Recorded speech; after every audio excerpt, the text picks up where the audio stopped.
The River Thames snakes through London, its banks lined with shiny skyscrapers where once the Docklands stood. In their heyday, they teemed with boats from all around the world. Most ships would dock without too much fanfare, but 60 years ago, one particular ship came up here to Tilbury docks and it made newspaper headlines all over the country. She was the SS Empire Windrush, and her passengers would change the cultural landscape of Britain forever. In 1948, Britain was on its knees. 6 years of war had left the economy crippled. Rationing was still in force and there were chronic labour shortages. Word spread of the opportunities in Britain, and soon West Indian newspapers were carrying ads offering passage to the UK. On June the 22nd, 492 men and women arrived on the Windrush in search of work in what they called the mother country. They were the pioneers. Over the following decade, over 125,000 West Indians followed in their footsteps. Sam King and Dudley Anderson, both former RAF engineers from Jamaica, were on the Windrush's historic voyage. The big question I always have is, why would you leave the beautiful Caribbean? England is cold, and England was bombed and all that, but there was hope.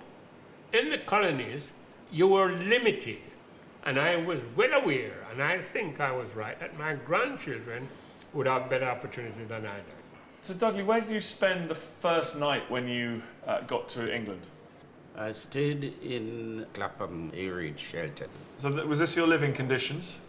Yeah, well, as far as I remember, it was a big dormitory with beds more like in the hospital.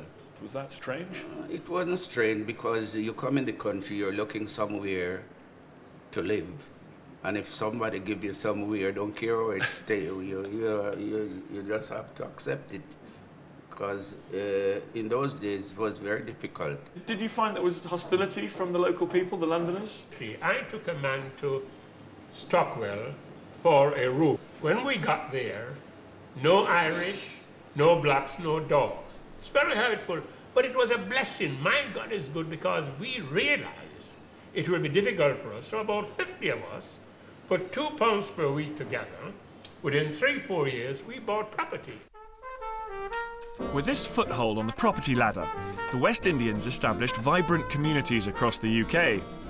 Many of them took jobs in the National Health Service, but the largest employers were London Transport and British Rail. Although many of them had planned to stay only a few years, they ended up settling down and building new lives here. And it's arguably the Windrush generation's own families, born and bred in Britain, that are their greatest legacy. Some of Sam and Dudley's relations have come to join us. So can I ask the family a little bit? What's it like hearing your dad and granddad stories about coming to Britain? Yeah, it's empowering. It's good to know your history, to know really where you've come from, where your family's come from, why you are where you are. I'll definitely say that day changed Britain forever. You know, this was the first influx of visibly different people. Britain has been improved physically, mentally, and culturally. We have come a long way.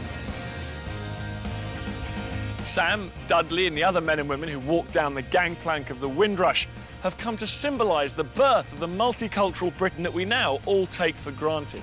As they set about building new lives in war-torn Britain, they help to redefine our cultural identity and the very idea of what it is to be British.